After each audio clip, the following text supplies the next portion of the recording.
Ladies and gentlemen, kicking off the birthday roast for me is Mr. Pete Barbutti. Thank you very much, George. Thank you. Johnny, it's a great pleasure to wherever the hell you are.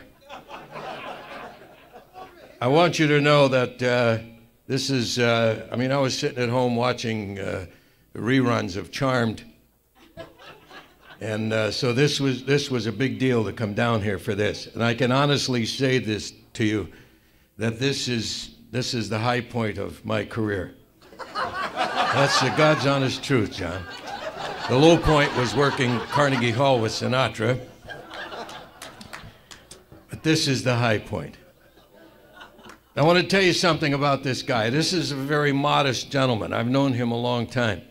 And he won't tell you this, but his family, his great-grandfather, Nunzio,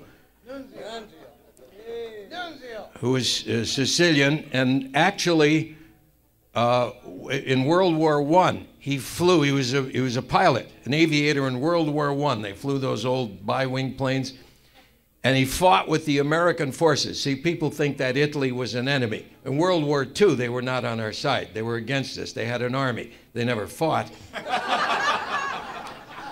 but they had an army. Mussolini got them all excited. He said, "I'm going to buy you uniforms." And they bought the uniforms, and they took them home, and they had them tailored. They had the jackets cut in on the side, and the lapels fixed. They had the hats turned down on the side. Then Mussolini gave them all rifles. And they took the rifles home, and they Florentined the barrels, and they carved the stocks. And then Mussolini said, "We're going to Germany." They said, "Fango." They say, "You can't even get Mustacholi in Naples, never mind Germany." So they never fought. But in World War I, they were our allies, fought against the Kaiser, and his great-great-grandfather Nunzio was a hero who actually shot down one of the more famous German pilots. Now, you heard a lot about the Red Baron. That's a lot of crap. They make up that stuff. But his great-great-grandfather Nunzio, I'm telling you the true story. This is the skinny on this guy. He shot down one of the most famous German pilots, and to show you the compassion of this man's family, his great-great-grandpa Nunzio went to the hospital to visit the pilot he shot down. He shot him down in rural France, and they took him to the hospital in the outskirts of Paris. And he went to visit him, and he said to the German pilot, he says, "Hey, I'm sorry I shot you down, pal, but war is hell." And the German pilot said, "Hey, I harbor no ill feelings towards you because I was trying to shoot you down.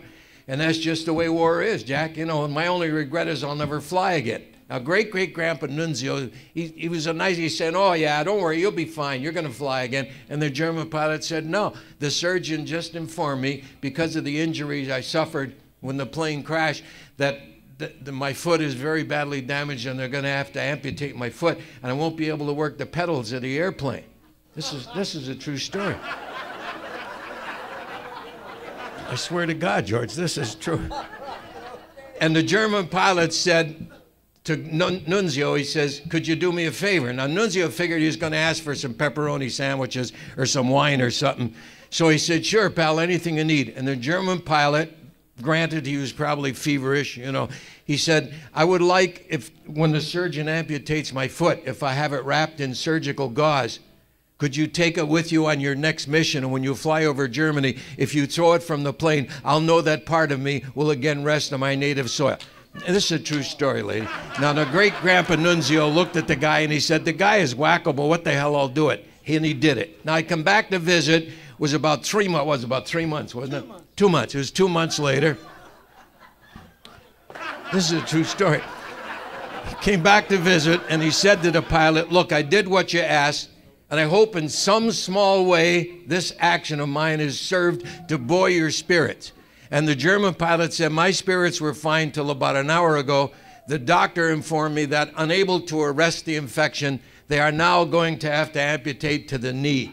And Nunzio said, "I'm sorry to hear that." And the guy said to Nunzio, "Could you do me a favor once more? And if I have the surgeon wrap that piece of leg, when you take it with you, would you throw it from and it will rest on my native soil?" And Nunzio looked at this guy and he said, "This guy is wacko. He's not going to last through the night." He didn't want to have anything to do with him, but the compassion of this family and his lineage. He said, "All right, I'll do it."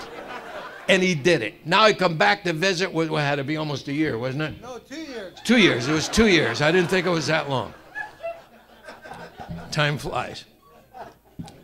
And he said, look, I did everything you asked. This is a true story, mind you.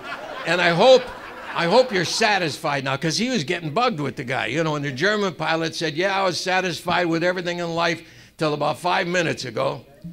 That doctor, goddamn doctor, came here again, and he told me they didn't get all the infection. Now they're going to amputate to the hip.